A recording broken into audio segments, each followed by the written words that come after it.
Hello and welcome back to the Talking Point with me, Chris Jack and Stevie Clifford, where we take an in-depth look at one of the major issues on or off the pitch at Ibrox, as we have discovered since starting this show, of which there are many. It's been quite the season so far, of course, and we are here this time to look ahead to what's been on the fixture calendar for quite some time as a really potentially defining 90 minutes for Philippe Clement. It's not a European game, it's not an Old Firm game, it's not a cup final, but in that ranking of fixtures that Rangers face in the season, a trip to Pittodrie is certainly up there. So Stevie, here we are. This game is finally upon us. As I said there, it feels like it's been a long time coming. People talking about the importance of this one. Where do you think the Rangers are as now that we're on the eve of a cold, wet, miserable Wednesday evening in the northeast? Difficult question, isn't it? Because one week it's good, the other week it's not so good. So remember that Reno Gattuso clip? Sometimes good, sometimes not good.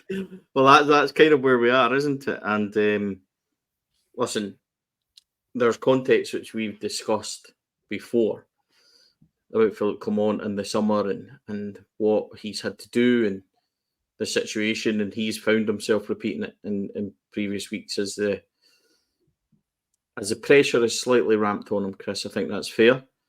I think this is a defining game for Philippe Clement. I think it's a defining game for our season because let's be brutally honest, if we go up there and we get beat on Wednesday night and we go 9 points behind, and you can forget about Celtic now, right? Just push them to the side because they look like they're going to be very difficult to beat, never mind catch this season by anyone. So push them to the side. If we go 9 behind Aberdeen, then I think it's potentially really, really difficult to get second back, even at the start of November, because that's the position we'd be in 9 points behind. So I think this is defining. Do I think it could lead to Philippe Clement getting sacked? No. I think it could lead to Philippe Clement, that discussion starting again. And I think that's exactly what will happen because the pressure from certain areas of the support will be that. Well, I think that's fair. But there might be a reluctance from the board members because of their current situation to go down that route again. And plus the inevitable, £5 million guesstimate that we would probably have to pay to relieve the management team of their duties and get somebody else in. Because it's always around about £5 million for us, isn't it? So that's a fair guess. Because we don't know. No, I'm just trying to generalise a wee bit. It's going to be round about that much. We're not going to want to pay that. And then a new manager comes in, you get the inevitable boost, then they buy their own players, and then we find ourselves back here in a year. That's what's happened. Gio, Beale, now Clement. So, preferably, Chris, we'll just go up to Pittodrie on Wednesday night. We'll shut up shop. We'll keep them out. And then with 20 minutes left, very much Pedro-esque, we'll score 3 quick goals. Sub on Dodo to go and do that again. Because it was him that done it last time, I think, if memory serves me right. And then we'll get our 3-0 and up the road. But no, listen, I think a defining game, Chris, and I'll put it back to you as well, is exactly where we are. We'll go into selections and the problems that we've had and things like that. And they've been highlighted from Kilmarnock to Stoya to St Mirren, I think, perfectly before this game. But you've asked me, where do you think we are and how do you think this game is in terms of the bigger picture of this season? The piece that I've got on the site, looking ahead to this game, I describe Aberdeen as being a problem for Philippe Clement, not just because that's the next opposition for him, not because that's the next team that he has to try and beat with a Rangers side that I think, as we all know, is not firing, it's not performing, they're not in a great place. That's a problem. The bigger problem is they are 6 points ahead. It's never going to be acceptable or palatable to the Rangers support to be 6 behind Celtic at any stage, let alone this early in the campaign. But if you're rational about it and you take a step back, you can understand why Rangers would be 6 points behind Celtic, because they are not anywhere near as settled, don't have the squad. Also lost the first Old Firm game, which plays a big part in that. So you can rationale why there would be that Old Firm gap. Rangers should not be that far adrift of Aberdeen, though. Aberdeen, in that regard, are a problem, because we've been in so many of the press conferences that Clement has held this season. How many times has he said new players in the building, new squad, time, patience? Aberdeen went through not as big a rebuild in terms of players going out and players coming in. I think they had 5 new players started the win over Dundee United at the weekend. The 6th new player came off the bench and scored the winner. Now, that's not at the same level of Rangers bringing in double figures, but they do have a new manager, which Rangers don't. Clement, obviously been here for more than a year now, should have a handle on Scottish football, should have a handle on the club, the expectations, and so many other factors. Now, I don't buy into Aberdeen being title challengers. You would imagine at some point, like we saw with Hearts, for example, they had a great start and it then fizzled out. You would imagine Aberdeen at some point will fizzle out. By the time you get to the third meeting between these sides, it'd be really surprising if Aberdeen were still neck and neck with Celtic. I don't think that's going to happen. But as you alluded to there's every chance they could still be ahead of Rangers, especially if that 9-point gap opens up. That's a lot of ground to make up for Rangers. Again, Rangers fans would say it's only Aberdeen. You should be able to make that gap up. But what have we seen from Rangers over the course of the first couple of months of the campaign to suggest that they have a run of form that could be capable of actually pegging Aberdeen back? If they can go on runs where they're winning 7 or 8 out of 9 or 10 games, that's really tricky for Rangers to peg back, because they don't look like being able to put together a run like that. So I think you summed it up perfectly there. It's a really, really important game for Clement, both in terms of the title race, whatever title race Rangers are going to be in terms of being able to beat Aberdeen to at least finish second. But for his future, I think this will answer a lot of questions about not just the mentality of the squad, but the quality of the squad. Do they have what it takes to go and win one of these statement games? This isn't a sneaking past St Mirren at Ibrox or just having enough to get past a Dundee or St Johnstone. This is a bigger ask. And I don't think the couple of thousand Rangers fans or the several hundred Rangers fans that make the trip up there on Wednesday night, how many of them are travelling in hope and how many of them are travelling in expectation. Because as we've seen, this side, it just doesn't look capable of winning those big games. That's the I think the $1 million question surrounding this squad, and whether or not, Chris, Kilmarnock away and St Mirren at home results and performances is our level, because you chuck in Hibs at home, Hearts away, Dundee United away, we're all 1-0, 1-0, 0-0. The question surrounding this is Ross County 6-0 victory an outlier when Motherwell was 2-1 at home as well, or Hampden temporarily our home at that point? The question is that we have to face is this squad at this moment in time, at least until we limp into January. Are we going to be limping into January? Is that the question? And this could go two ways for Philippe Clement, because if Rangers go up there on Wednesday night and get turfed over, then a lot of people will just go, done. Mm-hmm. That's me. Even the ones that are his loyal all-time supporters. And I'm a wee bit on the fence with regards to Philippe Clement. You know that I am a fan of his, but equally have reservations about how he does certain things, how he conducts certain things, etc. And I think that's natural. I think it would be wrong to have blind loyalty, which I've done in the past, and that doesn't really work either.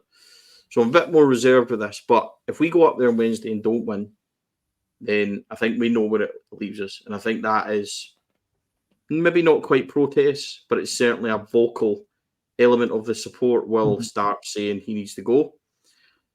That'll turn on to the board, I think, as well. Or maybe even turn on to the board first. At this point last year, when Michael Beale was removed, remember the sack the board chants were very audible. That's all potentially returning if this goes wrong. However, flip that on its head and Rangers go up there, get a really good performance and result.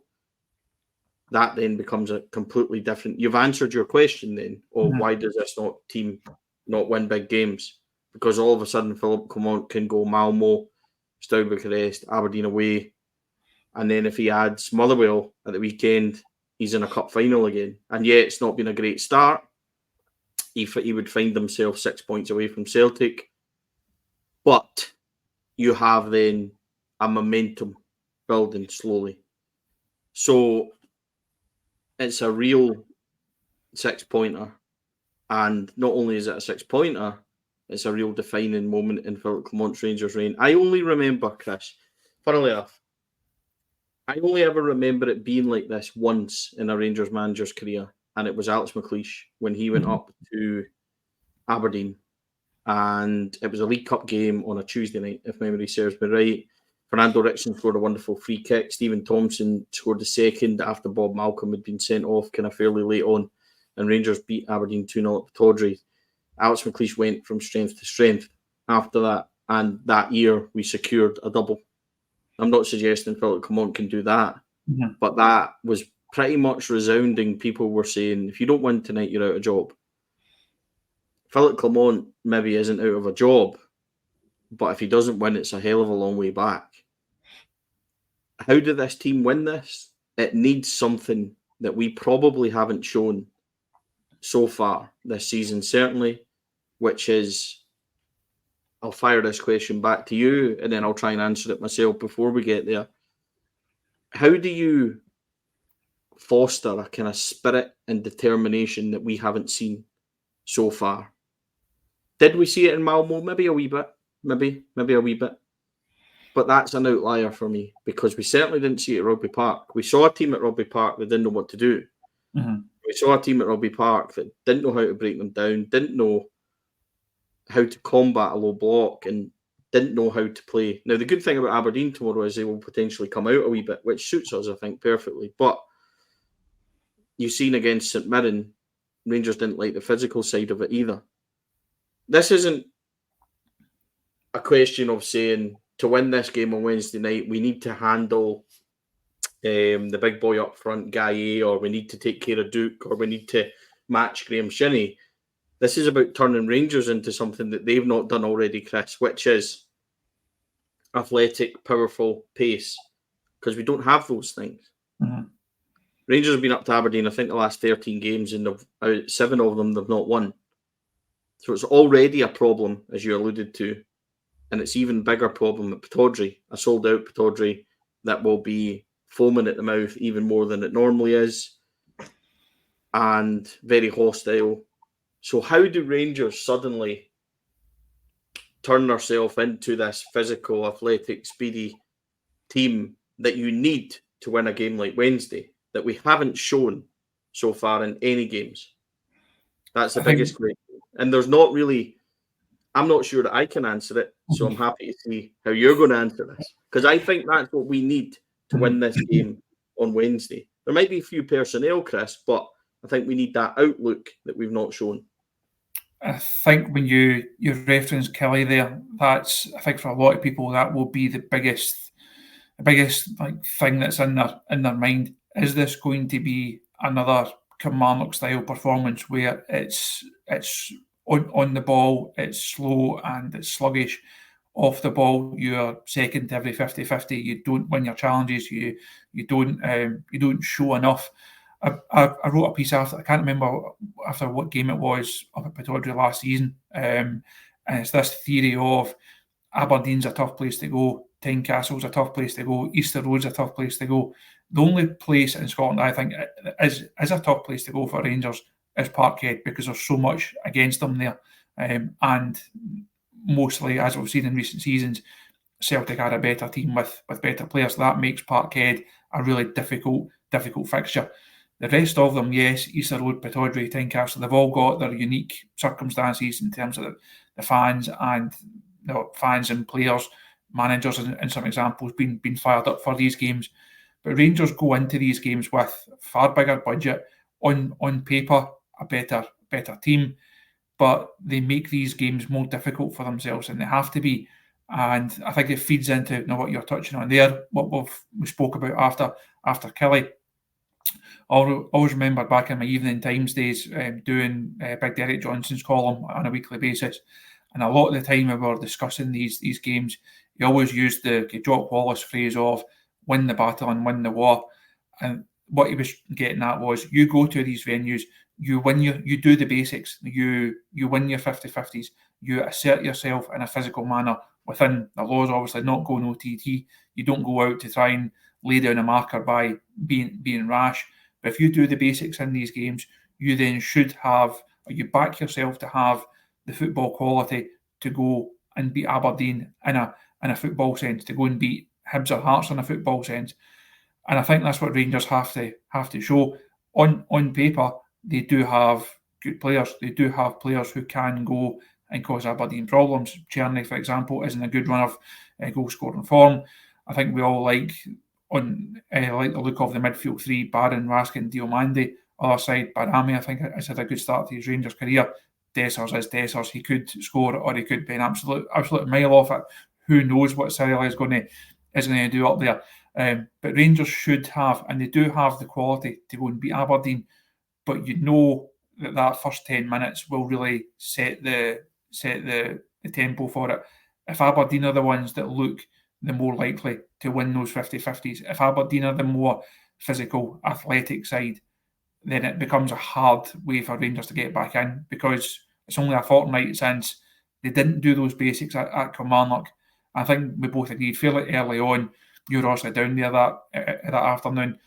You could tell early on how this was going to go. It had Kilmarnock 1-0 written all over it from fairly early on, because Rangers, they never got going, they never asserted themselves in the game, and never gave themselves a chance for their higher quality players, with all respect to Kilmarnock, never gave themselves a chance to actually go and show it on the pitch. And for me, that's the big thing heading into Pittodrie.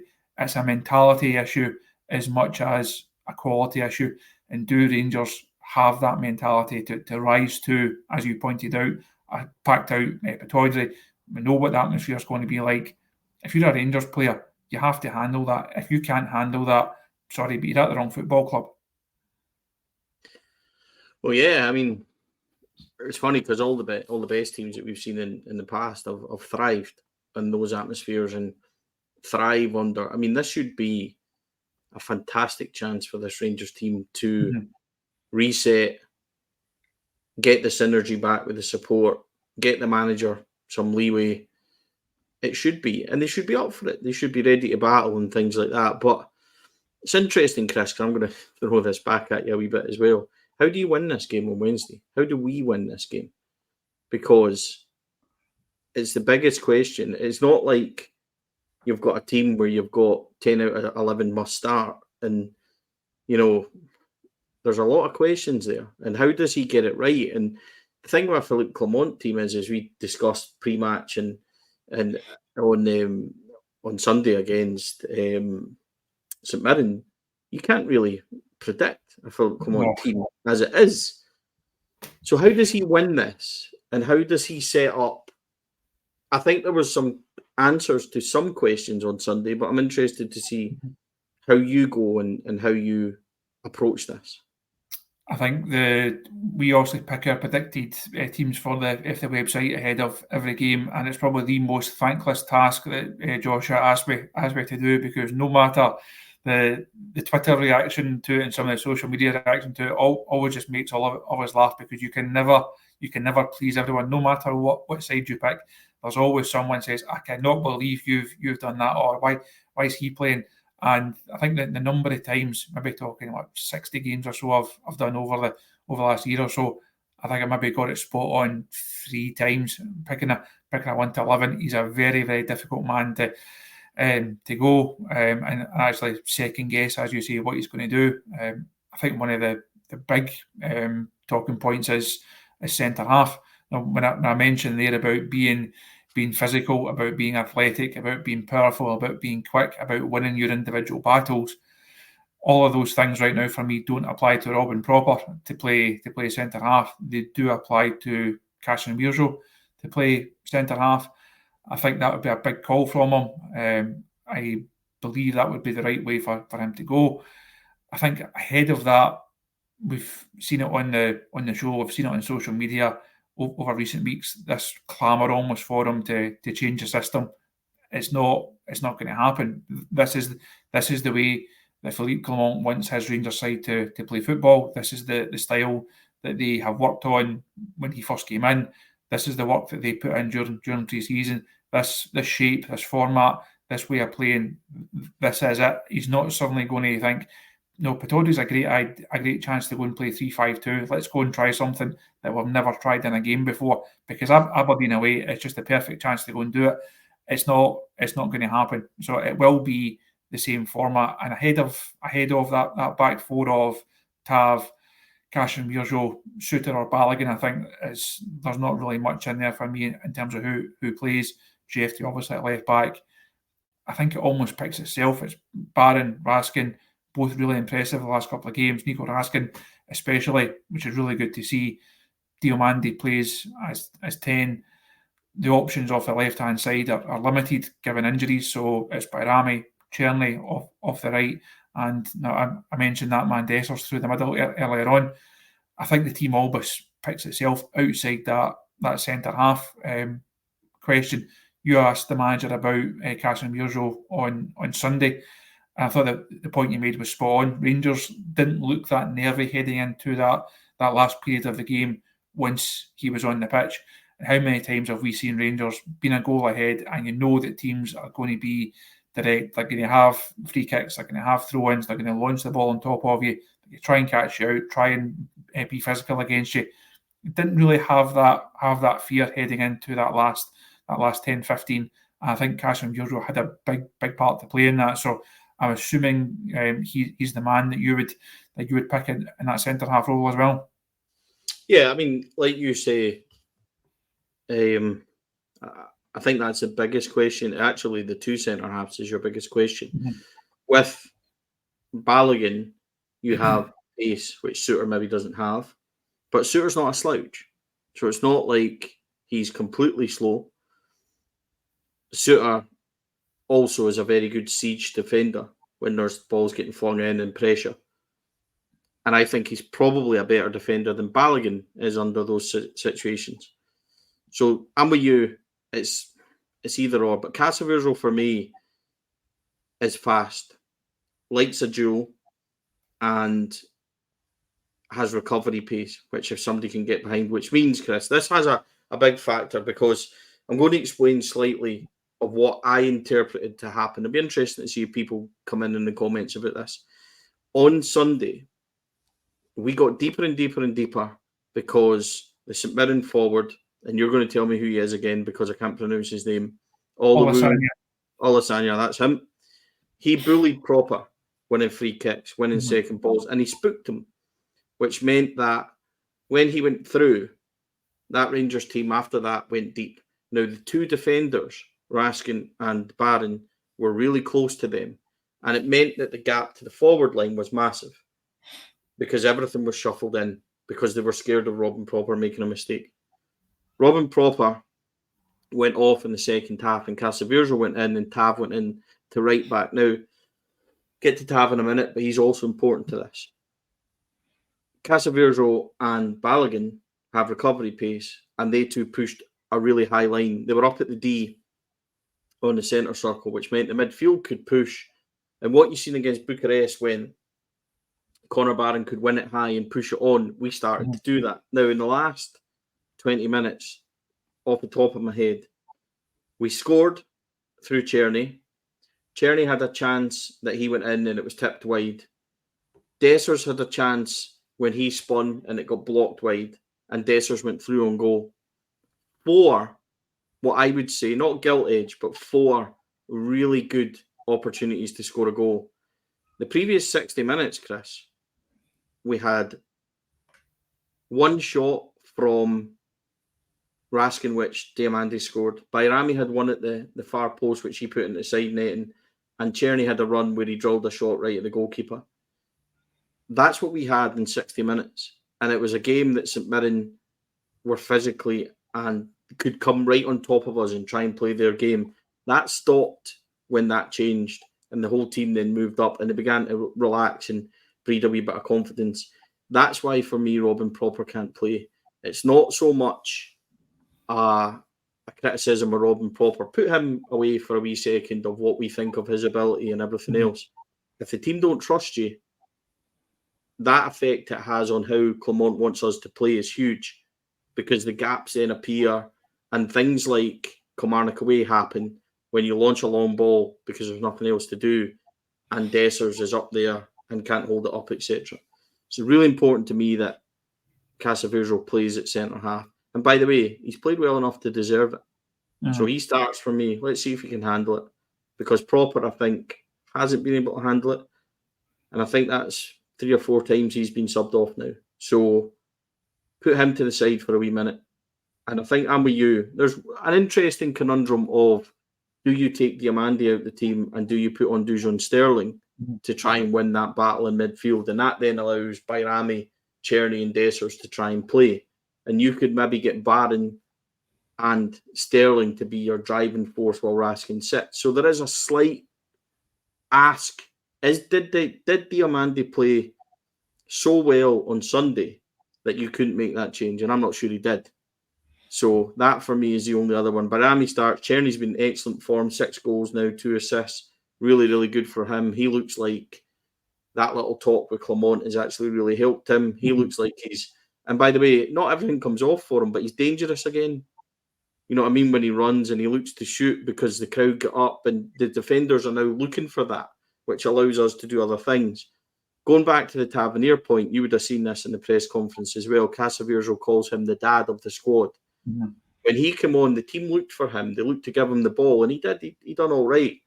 And that kind of leadership. So there's a question there over it. Would I in time like to see Casaveiro and Sterling play on that right-hand side? There's some energy and power that we've maybe not had. But for Wednesday night, I think that's how Rangers are best equipped to go and win it. I'm not sure, Chris. I've got to be honest with this. I'm not sure Diamandi starts for me on Wednesday. Clement will pick him because it'll be the opposite of what I suggest. But for me, Raskin, Barron, Sterling with Czerny, Bayrami, and Dessers up top. Now, they've got Graham Shinney in there, who always makes it really difficult against us, who plays like a man possessed. So to win that battle goes back to what you said about Derek Johnston winning the battles first. And I think it's the kind of game on Wednesday where you might need to win the battle first. And then I would hope that Jeffy coming forward on the left, Bayrami cutting in, Czerny cutting in, Dessers, that we've got enough in there that can at least cause them problems. And the running power, perhaps, of Barron, Sterling, etc. from midfield can pop up and maybe do something. So 2 questions for me. Does Diamandi start? And who plays at centre-back?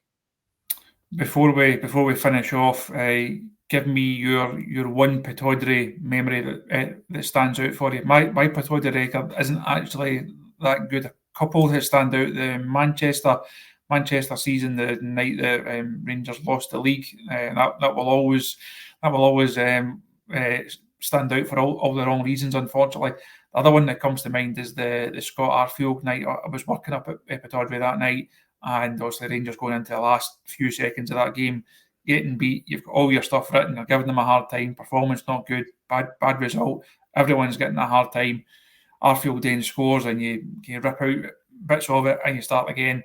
The winner then goes in, literally almost the last kick at the ball, and to rewrite a match report in those circumstances, it takes years off your life. Only guys who have done it will understand the stresses and strains of those particular. It's a real mix of emotions, because it's a fantastic end to the fantastic dramatic end to the game. But you then have to say file. The desks always say file on the whistle. Not quite as easy as that when the whistle follows seconds after a last minute winner. So that's the two Pittodrie ones that stand out for me. Is there any slightly happier memories for you that stand out of your trips up there? Yeah, they've won twice at games I've been at Pittodrie, which we'll go into. But on your point about destroying match reports, when I used to kind of do a blog report, that's happened to me only once, and it was Hearts at home when Tav scored the late penalty equaliser, right, and then Danilo scored the header. That was a case of just... It's just not fun. Delete absolutely everything and start again, so to speak. But 2 wins at Pittodrie. Sunday, I've had a couple of draws. I remember being at one where Davy Weir scored a header in Aberdeen. It was 1 each, and I remember another one that was 0-0 up there. That was a very boring game. Both under Walter Smith. The one win under Walter Smith I had up there, we went 2-0 down really quickly. And then who got one back? So Vice won a penalty. Kenny Miller scored it.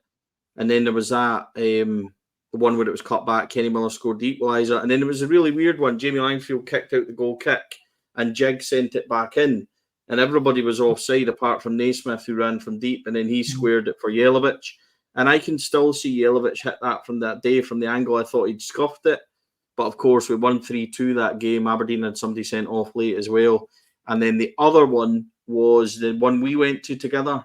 You drove up and you were reporting, and it was 4-2. Mm-hmm. And it was one where Morelos got sent off. So I'm trying to remember who scored our goals. Alfie scored the first. Tav got a penalty for the second. And then Alfie got the second, actually. So it was Alfie got the first 2 because Kent had the shot for the first one. He put in the rebound. Then the second one was that lovely side foot. Do you remember? Yes. His left foot, he steered it in. Tav got a penalty for 3-1. Aberdeen got a really quick goal back for 3-2. Both had 10 men because McKenna and Morelos had been sent off. And then Defoe got the late fourth to make it 4-2. Mm-hmm. A night where Greg Stewart absolutely tormented us in the second half. So that was a good trip for us because we were up there. We went for something to eat beforehand and stuff, and that was a good trip. So they're my only kind of wins up there. Obviously, when I was a lot younger, there was a very famous game. Rangers sneaked 1-0 where Gorham sat on the ball and stuff. I remember listening to that on BBC Scotland. Hateley got a really late goal from a David Robertson cross, if memory serves me right. And you get some good wins up there. I remember as well, Advocat team going up there and taking 5 off them when I think Thomas Goldberg had scored early, Gabby Amato scored and stuff. So I'm hoping that come Thursday and Friday, we've got something else to add, Chris, to the good memories of victories at Pittodrie, because it feels like, going back to the very first point, that this is a defining night for everyone at Rangers Football Club, because if it goes wrong, then there's going to be a lot of things coming from this. As you say, it's shaping up to be a really important night for those in the dressing room, for those in the boardroom, and most importantly for those that make the trip up there and that will be watching on and listening in. So as always, you can keep across all the build up, all the reaction, all the action, all the fallout. Hopefully not in a bad sense. Wants to keep across everything regarding this game and all the build up heading into Hampden on Sunday as well. Get yourself onto the Rangers Review website. That's the best way to support all the work that we do on the site. If you don't subscribe to the YouTube channel, please do so. Again, every support, every like, every subscription is much appreciated. It allows us to keep doing what we're doing here on the Rangers Review. Stevie, thanks for your time once again. As always, I shall see you soon. And I was just going to say, do you know what's even weirder, Chris? I've got a sneaky feeling we just might do it. So there you go. Let's see how we got on. On that overly optimistic, enthusiastic, and perhaps deluded note, we shall end. Thank you once again.